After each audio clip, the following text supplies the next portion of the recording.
is cool. Paano nga ba mag-register para magkaroon ng schedule sa Bagong Pilipinas Presidential Action Center? Narito ang mga dapat gawin.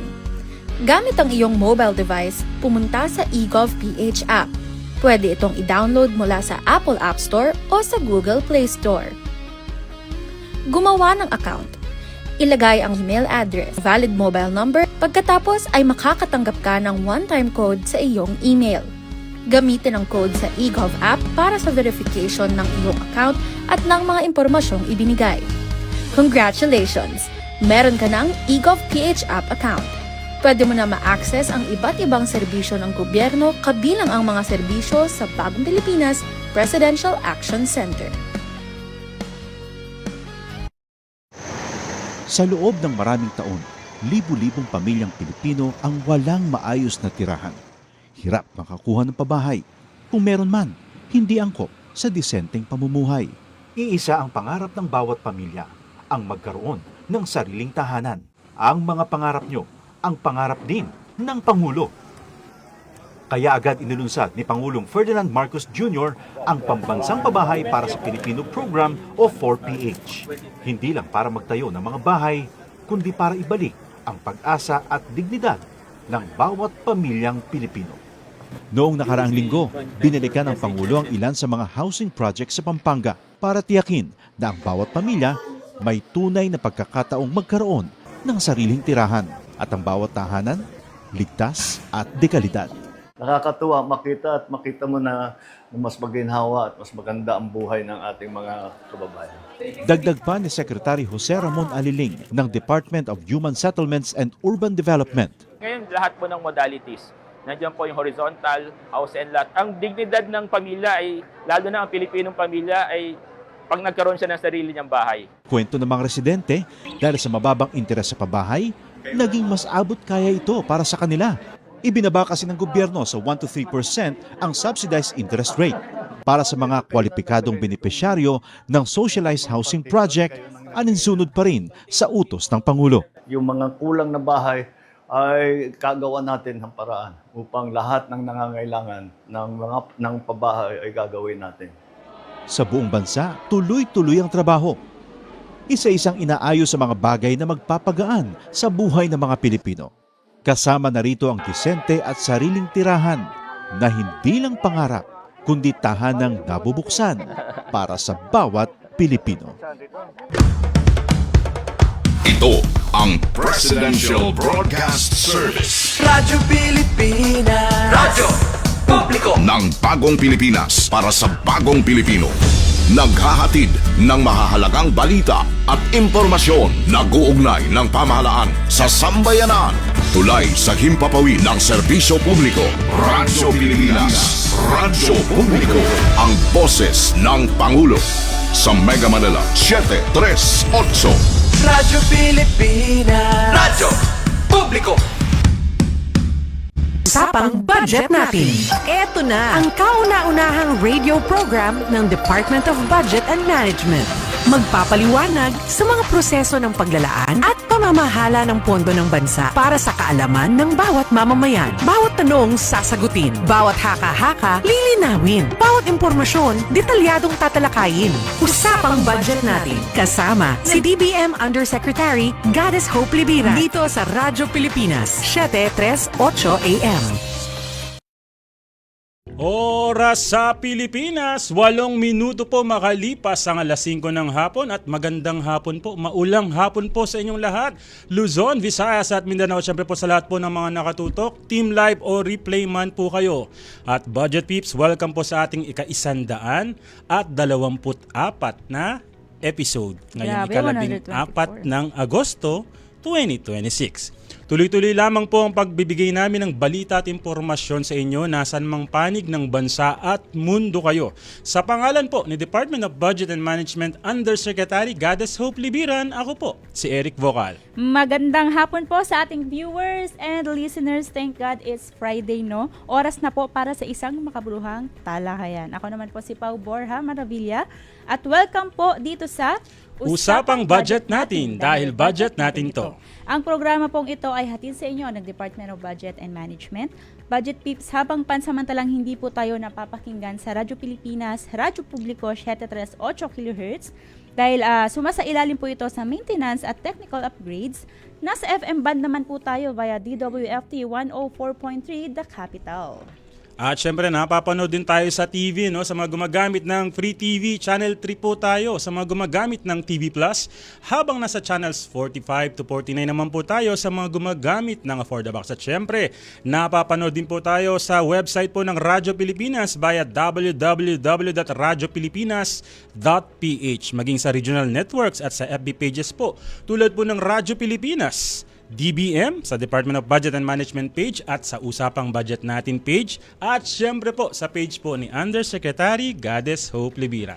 Budget Peeps, siksik pa rin po sa balita at impormasyon ng ating programa, kaya marami po kayong aabangan ngayong maulang hapon. Tama, at Budget Peeps, no, ngayong Agosto nga po ating ipinagdiriwang ang buwan ng wikang pambansa. Talagang kailangan ganun, no, na nagpapahalaga po sa wikang Pilipino bilang bahagi po ng ating kultura, pagkakakilanlan at pagkakaisa po bilang mga Pilipino.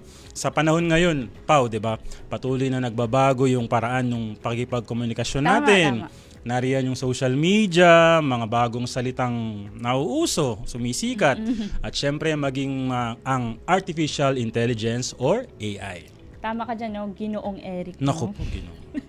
Kaya naman, syempre mahalagang pag-usapan kung paano mapapanatiling buhay, makabuluhan at gamit na gamit ang ating wika sa gitna ng mabilis na pagbabago ng teknolohiya. Yun, no? At syempre, mamaya samahan niyo po kami sa isang makabuluhang usapan tungkol po sa wikang patuloy nating ginagamit, minamahal at binibigyang buhay, ang ating wikang Pilipino. Kasama ang tagapangulo ng Komisyon sa Wikang Pilipino, Attorney Marites A. Barrios Taran. Ayun. Inyo pong abangan ang ating panauhin. Mamaya lamang po yan, Budget Peeps. Pero bago ang lahat, mamaya na Balitang po yan. BBM po muna tayo. Oo nga, dahil narito na ang ating Budget News. Usapang budget natin. Budget News. Oras sa Pilipinas, 12 minuto makalipas ang alas 5 ng hapon, pinangunahan po ni Department of Budget and Management Acting Secretary Kim Robert C. De Leon at House Speaker Faustino Boji D. III ang formal po na pagpasa ng panukalang Fiscal Year 2027 National Budget sa House of Representatives noong 11 ng Agosto 2026. Tinalakay po at ibinahagi po mismo ni Acting Secretary De Leon ang mga pangunahing prioridad po ng pamahalaan sa ilalim po ng Fiscal Year 2027 NEP. Partikular na ang mga pamumuhunan sa edukasyon, kalusugan, pangkabuhayan, infrastruktura, social protection, kapayapaan at seguridad at iba pang mga programang magpapalawak po ng mga oportunidad at mag-aangat po ng kalidad ng buhay ng bawat Pilipino. Alinsunod ito sa utos ni Pangulong Ferdinand R. Marcos Jr. na siguruhin po ang mga benepisyong dala ng pag-unlad ng ekonomiya at mararamdaman ng bawat pamilya. Nasa puso po ng Fiscal Year 2027 NEP ang mamamayang Pilipino at ang layunin sa likod po ng bawat piso. Sa tema pong People-Centered Growth for an Inclusive and Resilient Future, ang panukalang budget po ay idinisenyo upang maramdaman ang paggasta ng gobyerno kung saan ito pinakakailangan sa mas pinagandang silid-aralan at serbisyong pangkalusugan, mas maraming trabaho at oportunidad, mas pinalakas na mga komunidad at mas ligtas at resilient na Pilipinas. Dumalo rin po sina DBM Undersecretaries Ryan S. Lita, Janet B. Abuel, Goddess Hope Libiran, Mary Ann Z. De La Vega at Wilford Will Wong. Assistant Secretaries Romeo Matthew Balangkit, Dante De Chavez, Gerald Handa, Andrea Celine Magtalas at Gerardo Maula. House Committee on Appropriations Chairperson Representative Micaela Angela Swansing at Senior Vice Chairperson Representative Albert Garcia. House leaders at mga miyembro po ng 20th Congress at iba pa pong mga DBM officials. Sa iba pa pong mga balita at sa kaugnay na rin na balita, formal na rin isinumite ng DBM sa pangunguna po ni Acting Secretary Kim Robert C. De Leon ang panukalang 7.2 trillion pesos na Fiscal Year 2027 National Expenditure Program or NEP sa Senado noong 11 ng Agosto.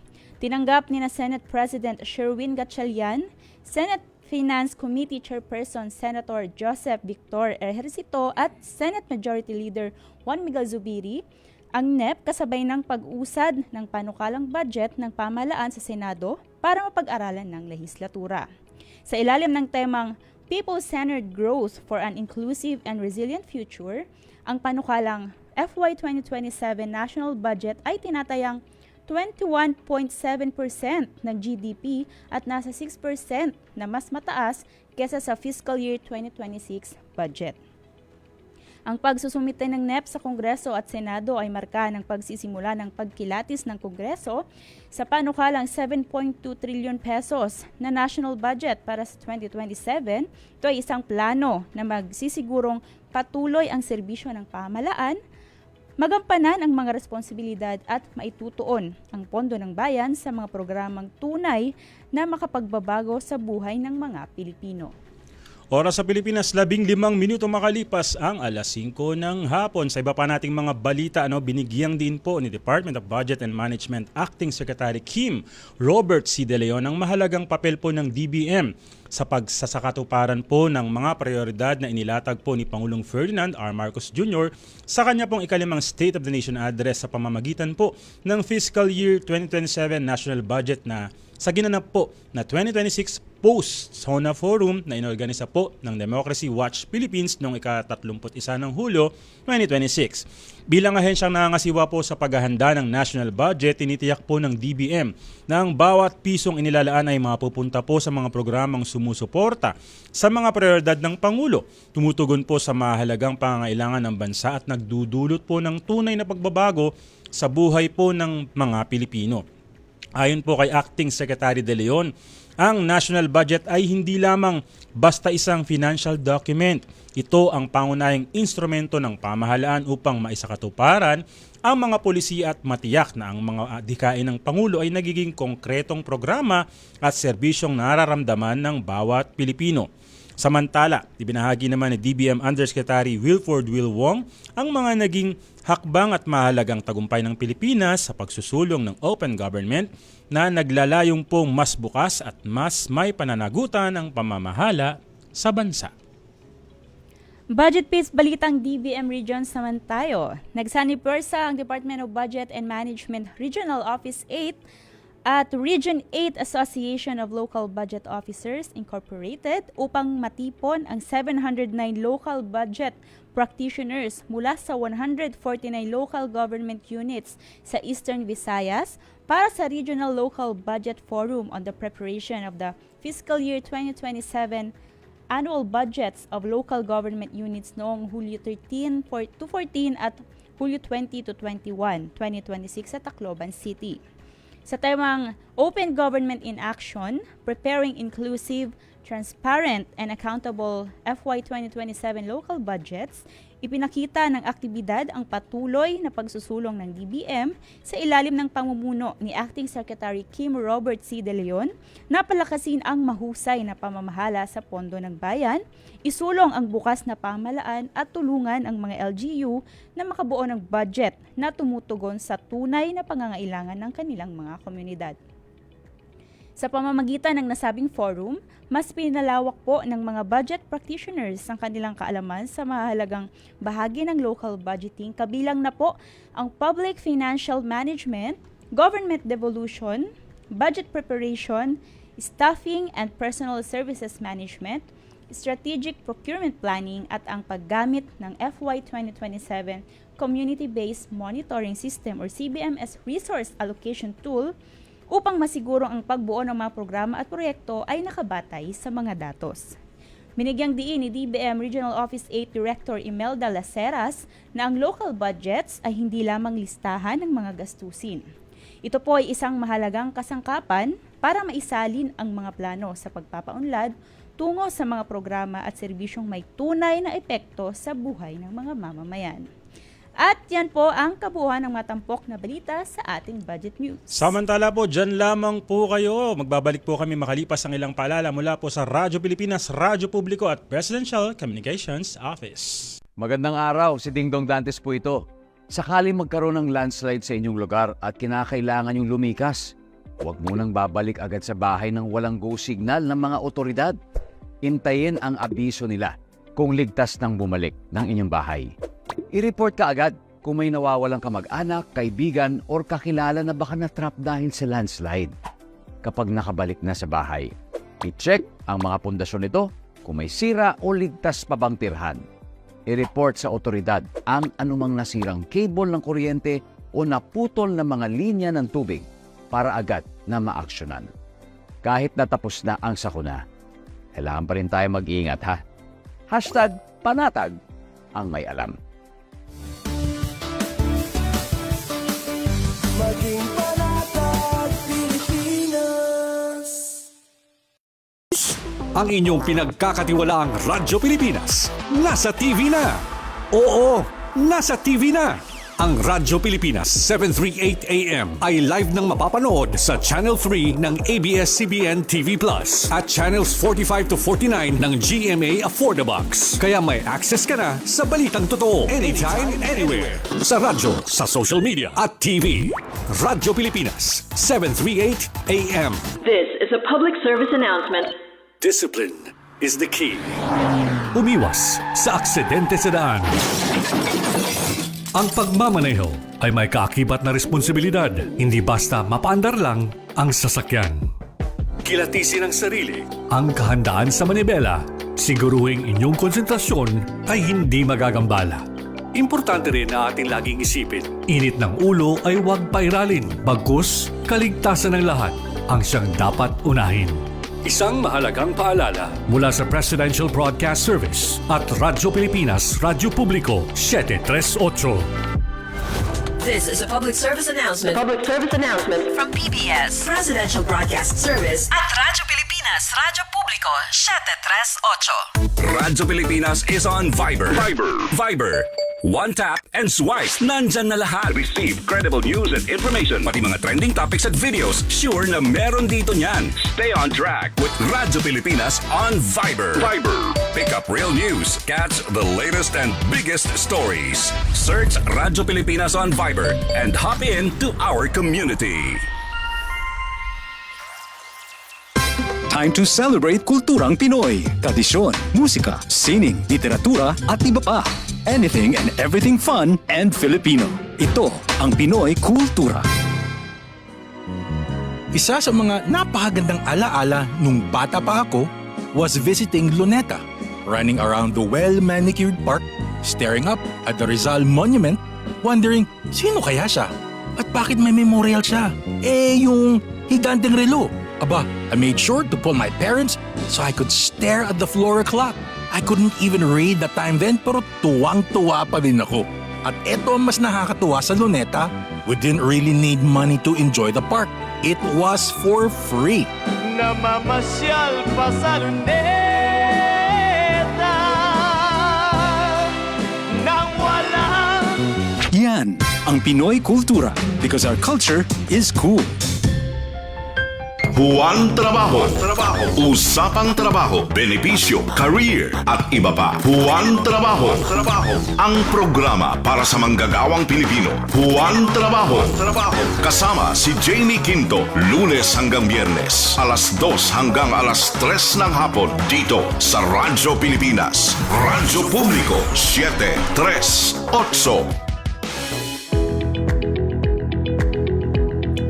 Ayun, nagbabalik po ang usapang budget natin pero bago po tayo magpatuloy, batiin muna natin ang ating mga manonood sa ating Facebook Live. Yes, hello po syempre sa mga kasamahan po natin, especially kasi lagi raw, hindi na raw natin siya binabati, si Attorney Edward Hipe. Attorney Edward, magandang hapon sa iyo. Attorney Edward, may magbe-birthday ba sa atin? Parang wala, no? Wala, pero may gusto akong batiin, Congratulations pala sa underwater hockey team ng Pilipinas, ang bansa na sa pagwagi ng silver medal na ginanap sa 2026 CMAS Asian Underwater Hockey Championship. Yan po ay ginanap sa Indonesia at ako'y masaya dahil Proud sister. Proud sister dahil kasama dyan ang aking kapatid, si Makoy Borja. Alam ko, magkakaroon ng pagkakataon na makakasama natin sila dito sa usapang budget natin.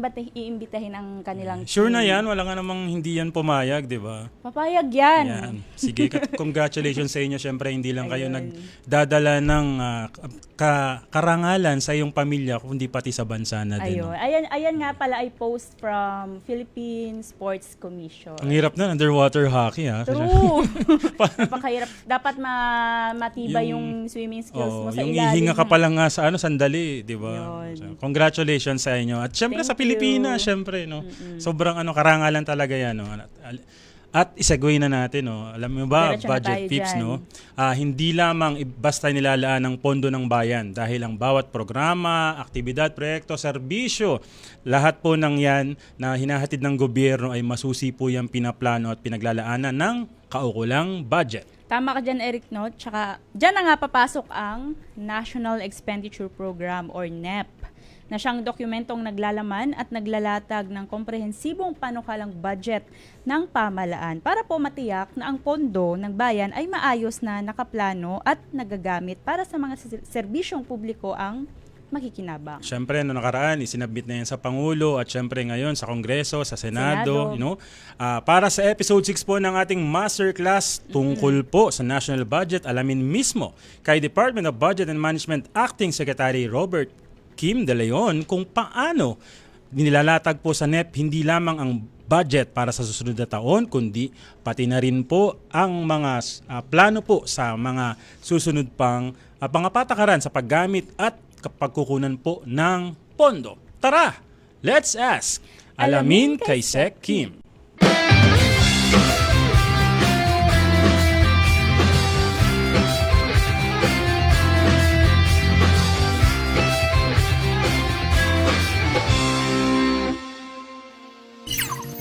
Hello Budget Tips! Welcome sa ASK, Alamin kay Sec Kim, kung saan pinapadali natin ang usapang budget para sa bawat Pilipino. Mga budget tips, kapag humihingi kayo ng baon o ng dagdag na pera, anong unang tanong ng mga magulang ninyo? Ano gagamitin ng pera? Hindi pwedeng sabihin na, Basta, secret! kailangan nyong ipaliwanag kung bakit nyo kailangan, magkano ang gagastusin, at sulit ba talaga? Minsan nga, parang thesis defense pa. At alam ba ninyo, ganyan din ang ginagawa ng gobyerno bago humingi ng budget para sa susunod na taon.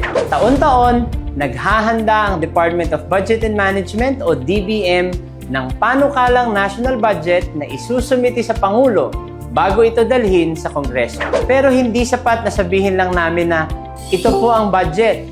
Kailangan naming ipaliwanag. Bakit kailangan ng budget? Saan ito mapupunta? At paano ito mapapakinabangan ng bawat Pilipino? Kung nasusubaybayan ninyo ang mga nakaraang episodes, alam nating dumadaan muna sa masusing pagsusuri ang mga panukalang programa at proyekto ng ating mga ahensya, mula technical budget hearings hanggang sa Executive Review Board. Dito, tinitignan natin kung kailangan ba talaga ang programa, handa ba itong ipatupad, at karapat-dapat ba itong mapondohan. Kapag nakapasa na sa pagsusuri, saka pa lamang ito maaaring maisama sa tinatawag nating National Expenditure Program o NEP. Pero ano nga ba ang NEP? Akala ng iba, listahan lang ito ng mga gastusin ng gobyerno. Totoo ba? Well, hindi. Nakasaad dito kung magkano ang hinihinging budget ng bawat ahensya at kung aling mga programa at proyekto ang mapopondohan.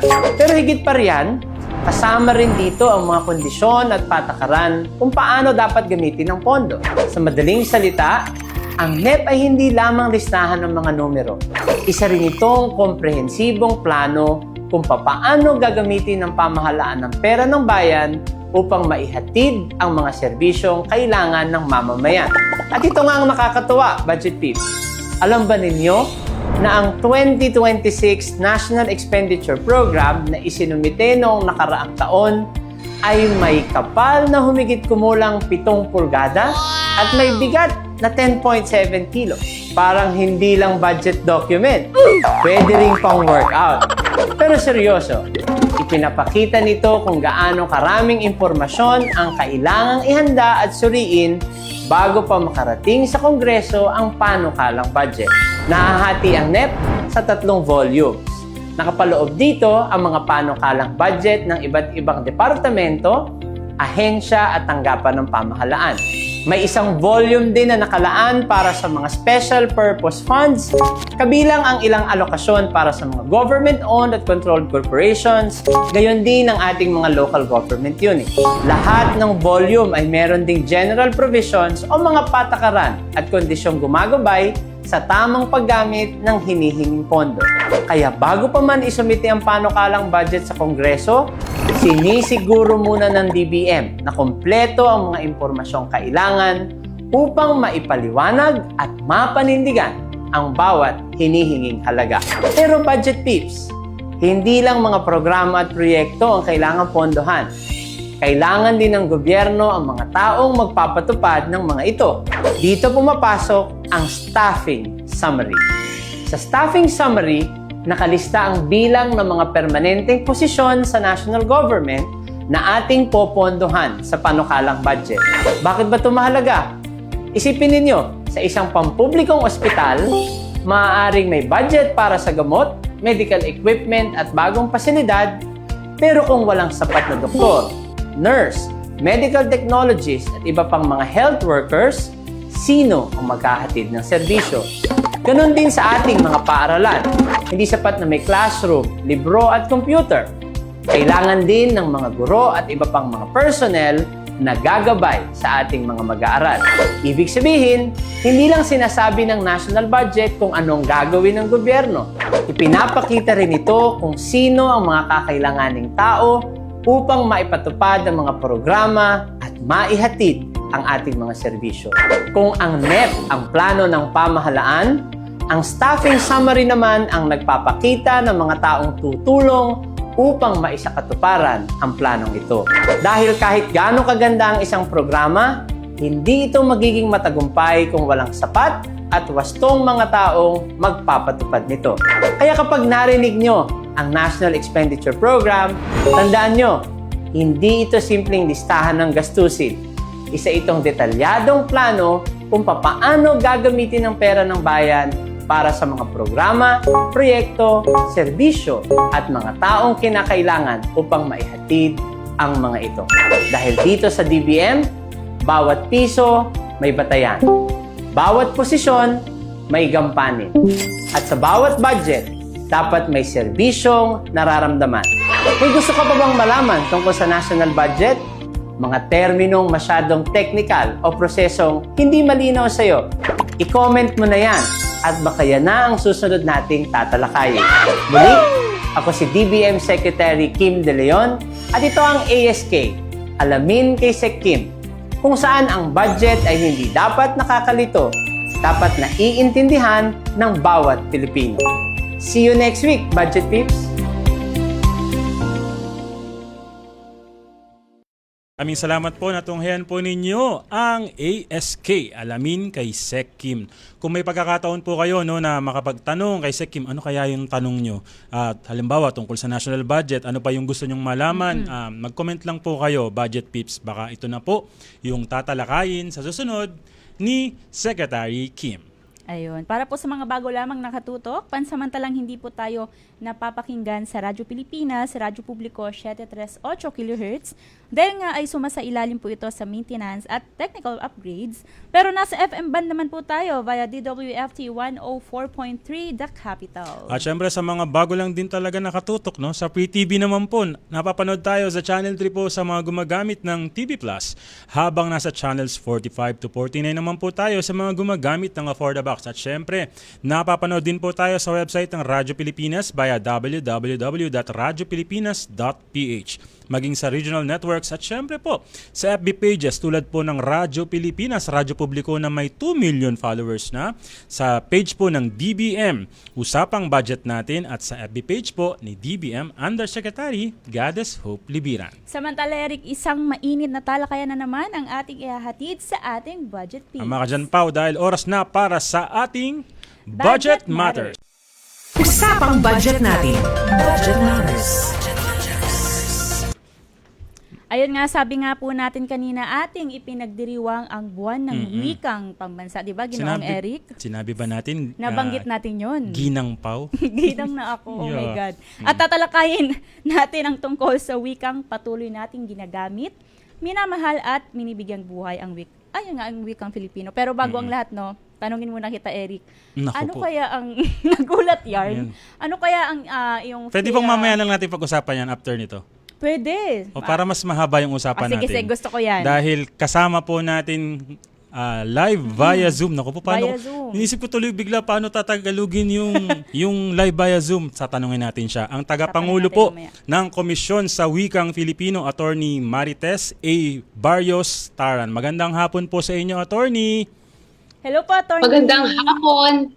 Magandang hapon, Sir Pao at Ma'am Pao at Sir Eric at lahat po ng mga nakasubaybay sa usapang budget natin dito sa Teleradyo. Maraming salamat po sa pag-aanyaya sa amin. Attorney, ang ganda po nung background nyo para po kayo may corona. Yung Yan po ang Ang nagustuhan ko, Attorney, yung hikaw niya eh. Yan po ang bagong tema natin para sa buwan ng wikang pambansa. Yan po yung tulay ng tungo sa impormasyon. Mamaya po papaliwanag sa atin yan ni Attorney, pero syempre bago po ang lahat, ano po ba ang para po sa kaalaman po ng lahat, para sa kabatiran po ng lahat? Tama po ba yung word na kabatiran? Kasi meron akong may dati akong boss na ayaw niyang gumagamit ng mga ganon, yung kabatiran, mga ganon, kapulisan, kasi hindi siya tamang daw, no? Tama po ba? Attorney, mamaya sagutin po ninyo yan. Dami ko agad tanong, no? Ano po yung mandato po ang tungkulin po ng Komisyon sa Wikang Filipino po at gaano po kahalaga na meron po tayong isang ahensya na nagtataguyod po syempre sa ating wikang pambansa? Ang pangunahing mandato po ng Komisyon sa Wikang Filipino, tama po kayo, maganda at wasto ang inyong pagkakabanggit sa aming ahensya. Karaniwan po kasi nagkakamali sila, ginagawa nila Komisyon ng Wikang Filipino, pero tama po kayo ang husay inyo. Komisyon sa Wikang Filipino, ayon po iyan sa Batas Republika 7104, ay magsasagawa po kami ng pananaliksik at magbalangkas kami ng mga patakaran, plano at programa upang tiyakin ang patuloy na pagpapayabong, pagpapaunlad at preserbasyon ng wikang Filipino at mga katutubong wika dito sa Pilipinas. Napakahalaga po na mayroon tayong nakatalagang ahensya tulad ng KWF sapagkat ang wika ang kaluluwa ng ating pagkatao at salamin ng pambansang pagkakakilanlan. Kung walang nangunguna sa pangangalaga at pagtataguyod nito, nanganganib na mapag-iiwanan o maglaho ang ating pamanang pangwika sa gitna ng mabilis na pagbabago ng panahon at ng mundo. Kung walang ahensyang magsusulong o mag-aalaga ng wika, ay mayroong posibilidad o pangamba na mawala ang interes ng mga mamamayan sa kanilang wikang kinalakhan at magkakaroon po ng panganib na mamatay ang mga wika. Kaya nagpapasalamat po kami sa mga nagtataguyod po ng wikang Filipino at sumusuporta sa Komisyon sa Wikang Filipino. Ayun, Attorney. Ano po ba yung tema natin ngayong taon? Tsaka ano po yung mensaheng nais nitong iparating sa ating mga Pilipino? Ang ating tema po ngayon, maraming salamat po at napansin ninyo, ang aming poster ay Wikang Filipino at AI, kasangkapan sa pananaliksik at tulay sa yaman ng impormasyon. Nais po nating iparating sa ating mga kababayan na sa gitna ng mabilis na pagpasok ng artificial intelligence o AI sa ating lipunan, edukasyon at komunikasyon, dapat manatiling buhay, ginagamit at hindi mapag-iiwanan ang wikang Filipino at mga katutubong wika. Nais din nating isulong ang mapanuri, kritikal, responsable at etikal na paggamit ng artificial intelligence bilang kasangkapan sa pananaliksik upang maging tulay sa kaalaman. Bagaman mayroon ng AI, hindi na ho natin maiwawaksiyan dito sa ating mundo ngayon at kahit nasa ibang panig po ng mundo ay mayroon na yan, nais nating gawing tagubilin sa kabataan na gamitin lamang ito bilang kasangkapan, bilang instrumento na mapaunlad ang ating talino at hindi upang tayo ay maging tamad o kaya ay palaasa at maging mapurol. Kaya narito po ang Komisyon sa Wikang Filipino upang ipabatid sa lahat na ang Wikang Filipino at AI ay maaaring maging magkasama at magiging tulay po patungo sa yaman ng impormasyon at gamit ito at tulay rin sa pananaliksik, no? Speaking po of AI, no, na syempre nasa bahagi na nga po tayo ng digital age, syempre, at ngayon po na nakakatuwa po na isinasama po natin ito sa ating tema, yung AI nga po, at kumbaga hindi lang natin binabaliwala yung ating wikang Pilipino. Pero syempre po, kung ginagamit po natin to sa pang-araw-araw na, katulad po ngayon, yung mga nasasanay na rin po yung iba, no, sa pananaw po ninyo, paano po ba natin masisiguro po na patuloy po na mapahalagahan po at magagamit po ang wikang Pilipino sa panahon ng AI at iba pa pong mga makabagong teknolohiya? Aalalahanin po natin na ang AI ay gumagamit po ng wika, kaya ganun na lamang kahalaga ang wika sa paggamit natin ng AI. Masisiguro natin na laging nariyan ang wikang Filipino sa pamamagitan ng patuloy natin na paggamit ng mismong ating wika sa digital space, o sa digital na espasyo, sa pamamagitan po ng pagtulong sa amin sa pagbuo ng mga language corpora, sa pagpapatatag po ng ating digital presence. Gamitin po natin ito sa ating mga pagkokomento, pag-upload po ng mga sarili nating gawang tula, mga akda natin sa mga maikling kwento, at maging sa ating pong pakikipagtalastasan. Nang sa ganun ay patuloy po nating napagyayaman ang mga sangguniang pangwika natin. At nariyan naman po at hindi nalalayo ang diksyonaryo, mga pagsasali natin at iba pang ating sanggunian upang magamit po ito ng kabataan. Lagi rin po nating tatandaan na ang prinsipyo po na nais ipaabot ng Komisyon sa Wikang Filipino na ang AI ay kasangkapan lamang at hindi po ito kapalit ng pag-iisip. Hindi rin po ito kapalit ng pagkamalikain at pananagutan ng tao. Ano po, ang AI po ay hindi pinapalitan ang mananaliksik. Kung hindi ay mas nating ginagamit ang AI para lumago tayo, para umunlad tayo, para mas marami tayong mahanap na resources, na sanggunian, at hindi yung kung ano lamang ang narito at abot ng ating mga kamay. Sa ngayon po kasi ay nariyan ang AI sa dulo ng ating mga daliri at kung noon ay kailangan pa nating kalapin ng napakaraming libro para lang sa isang ideya, ngayon po ay mari mo nang tanungin ito sa kanya, bigyan mo ako ng isang ideya, gusto ko sana ay makabuo ako ng isang tula. Ngunit hindi po natin dapat ito inuutos sa kanya na gawan mo ako ng tula. Sapagkat sa ganung paraan umaasa ka na sa kanya. Ngunit kung ikaw ay nagpapaturo sa kanya, maaari mo siyang magamit para mas maging malikain ka, mas marami kang magawa kaysa sa yung dati na wala tayong access sa mga kaalaman na katulad nito. Kung gagamitin natin sa tamang paraan ang teknolohiya, lalo nating maitataguyod ang ating pag-unlad at mapapalagan na po natin ang ating wika, no? Nang sa gayon ay hindi po ito natatabunan, no? Kaya kailangan ang wika natin, wikang Filipino at mga katutubong wika ay nakikipagsabayan din po sa pag-unlad ng teknolohiya. Yan po ang dahilan kung bakit namin ito isinali at itinanghal bilang tema para sa taong ito. Tama po kayo dyan. Attorney, yung sinasabi nga po natin na hindi naman tayo papangunahan ng AI kasi sino ba nag-feed sa AI? So kung ano man yung binigay natin, kung ano yung nilagay natin sa AI, yun yung alam din niya. So hindi niya mas maarok yung utak ng tao kasi kung ano lang yung in-upload mo or sinabi mo, ayun lang din yung isasagot niya sa'yo kasi wala nga namang nag-isip mag-isa yung AI. Oo nga, attorney. Pero itong ang AI, malaking bagay po ito sa pagpapalaganap ng ating wika. Lalo na po ngayong buwan ng wika. Pero bukod po sa AI initiatives po, attorney, ano pa po yung mga programa or inisyatiba po ng Komisyon sa Wikang Filipino para po mas mapalapit po yung wikang Filipino sa mga Pilipino, lalo na po sa mga kabataan at Gen Z. Yan. Okay. Opo, salamat po. Alam nyo talagang kami po ay lumalapit sa mga paaralan.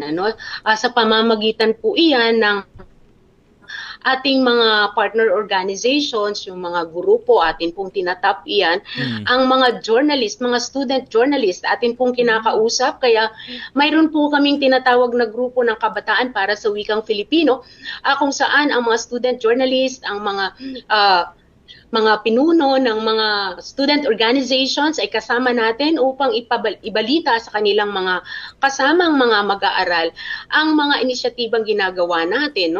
May mga programa po tayo, hindi po tayo nawawalan ng mga tertulya, mga pagsasanay, mga pagsasalin, At nais ko lang rin pong banggitin sa pagkakataong ito na ang Komisyon sa Wikang Filipino po ay nakikipagtulungan sa DOST para po kami ay makabuo ng 30 million tokens o corpus para po ito ilalagay sa digital space para ang magamit po na wika ng AI ay may wikang Filipino at mga katutubong wika.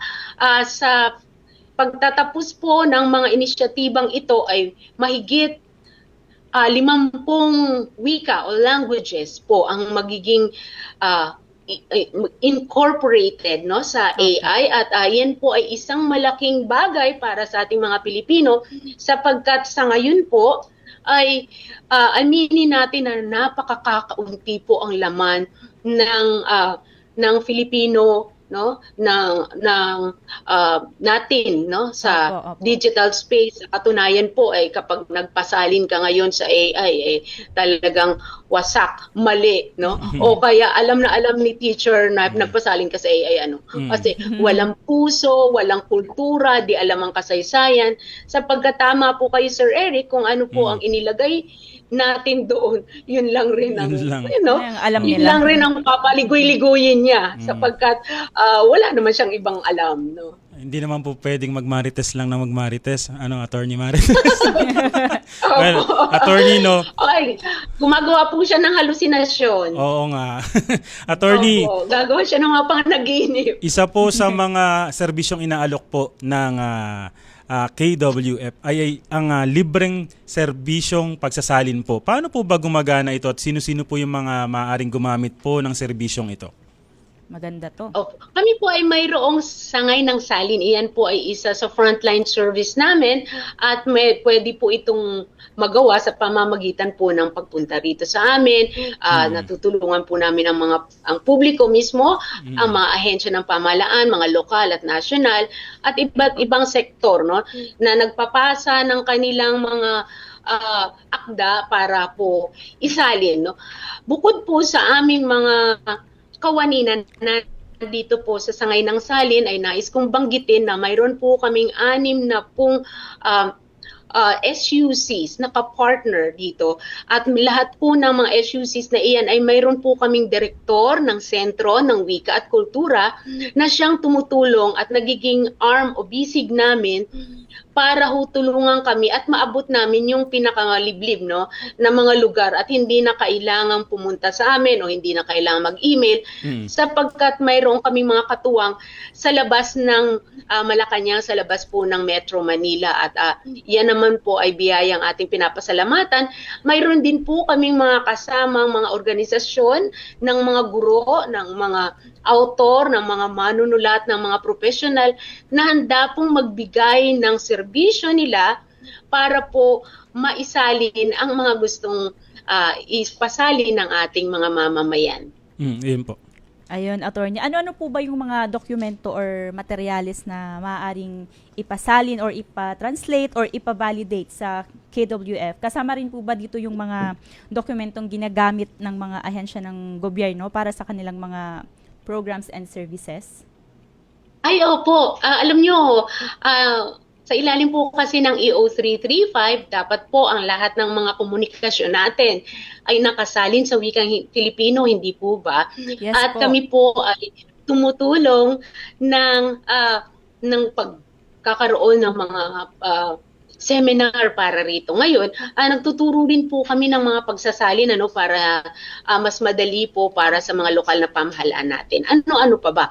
Ang mga dokumento po nila, mga babasahin, mga impormasyon pampubliko, mga kontrata, maging ang mga materialis nila sa pananaliksik o sa edukasyon, mga batas, mga akdang pampanitikan, mga IEC materials, ay nagagawa po natin iyan ng salin. Maggagawa lang ng request o kahingian o kahilingan sa COMFIL at kwf.gov.ph ang ating mga kababayan at o kaya ibibisitahin nila kami doon sa aming website kwf.gov.ph o kaya kahit mag-message po sila sa ating Facebook na page, Komisyon sa Wikang Filipino, ay mapaglilingkuran na po namin sila at ginagawa rin po namin ang hindi lamang pagsasalin, kung hindi, maging ang pag-issue po ng sertipiko ng kawastuan ng kanilang mga salin. O yan po yung tinutukoy ninyong mga verifikasyon. Dahil bukas po nga yung serbisyong ito sa mga ahensya, institusyon, organisasyon at maging mga pribadong individual mo, paano po ba maaaring mag-request po, halimbawa, yung simple, libreng serbisyong pagsasalin po? Mayroon po bang particular proseso po, requirements? Opo, gagawa lang po sila ng kahilingan. Ipapadala lang po ang kahilingan kasama ng kanilang ipapasalin sa email na binanggit ko, comfil@kwf.gov.ph o kaya po ay naroon din sa official na website namin, merong drop-down service doon po at lalagay lang nila ang kanilang kahilingan para sa pagsasalin. kwf.gov.ph po ang pangalan ng aming website sa Komisyon sa Wikang Filipino. O kaya po i-google lang nila at makikita rin nila yung webpage po namin. Personal na tanong lang po, kasi madalas po kami rin po, kailangan po namin ng pagsasalin. Gaano po ba katagal o kabilis po, halimbawa, pag magpapatulong po kami sa inyo? Gaano?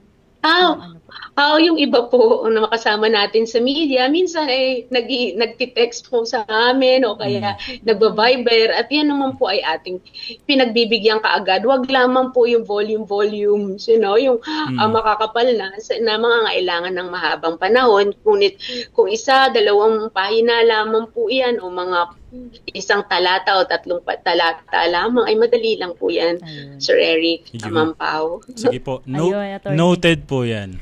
Buti nga meron na silang serbisyong ganun, Nako, pero ako curious lang po ako, Attorney Marites, kasi sa panahon po ngayon, marami na rin po yung mga gumagamit ng mga salitang hango po sa Ingles, mga internet slang at iba pa pong mga bagong termino, lalo na po sa social media.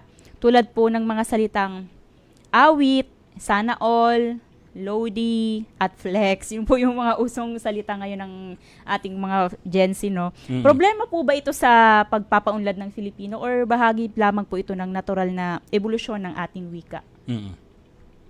O hindi po namin ito tinuturing na problema. Sa katotohanan nga po ay ang flex baka isang araw nandun na po yan sa aming diksionaryong Pilipino, alam niyo.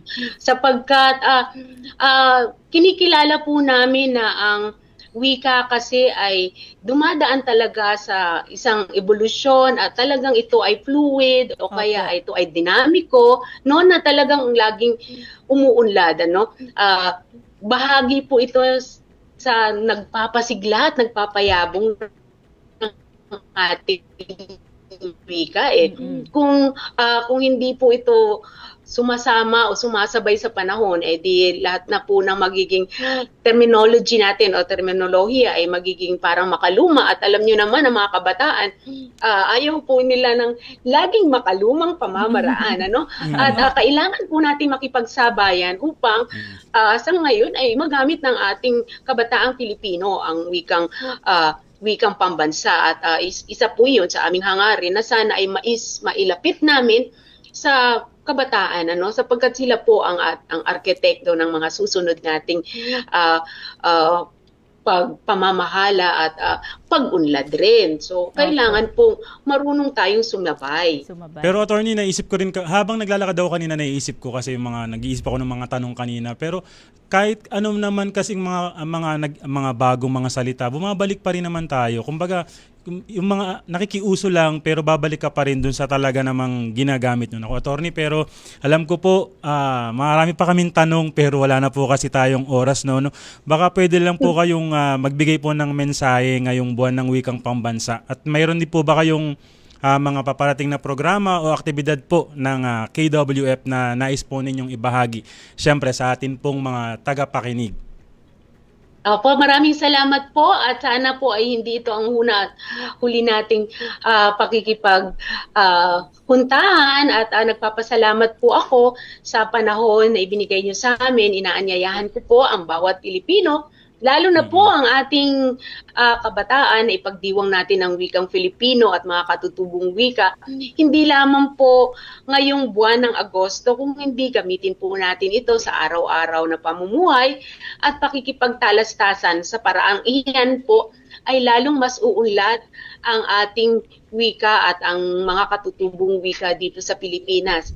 Lagi po nating tandaan na ang AI, bagaman narito na, ay isang kasangkapan lamang at katulad ng aking nabanggit, ang tao po, ang ating makabansang pananaw at ang ating kultura pa rin ang dapat manguna at manatiling may kontrol. Sa ating pong mga kababayan, hinihikayat ko po kayo na dalawin po ninyo ang ating web page at ang ating Facebook page, Komisyon sa Wikang Filipino po, at marami po kaming libreng tertulya at mga pagsasanay na gaganapin. Araw-araw po halos ay marami kaming binibigay na seminar, lalo na po sa araw ng sa buwang ito ng Agosto, at kahit na po pagkatapos nito ay tuloy-tuloy lang po ang mga seminar namin. At kahit nga po bukas ay meron din po ulit kaming libreng seminar na mayroon po itong mga sertipiko at magagamit ninyo sa inyong pag-apply sa trabaho bilang isang kasanayan. At nagpapasalamat po muli kami. Sana po ay bisitahin nyo kami sa aming Facebook page, phil.gov.ph at kwf.gov.ph.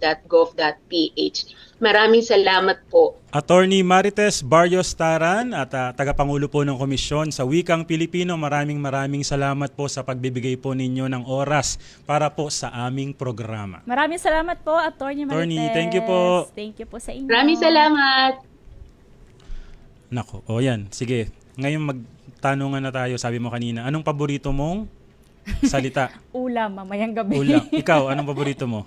Ngayon, ang tanong ko sa'yo, ano talaga yung favorite Filipino word mo? Dahil buwan ng wika ngayon, di ba? Filipino word, pautang. Pautang. Hindi, siguro kasi na to do coined siya sa, kinuha siya sa Spanish, di ba? Pero ginagamit na rin natin, kumusta.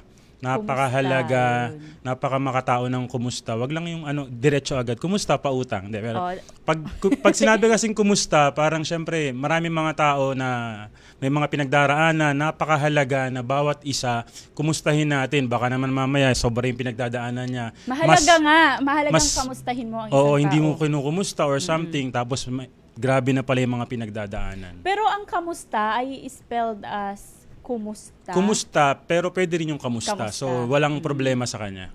Ayun. Ikaw? Ako naman, nung bata pa talaga ako ako ay namamangha na talaga sa salitang namamangha. Luningning. Luningning. Dahil, kasi para siyang liwanag siya sa gitna ng dilim. Yun. Maganda yan kasi parang ako may paborito. Biglang nagkwento matatapos na.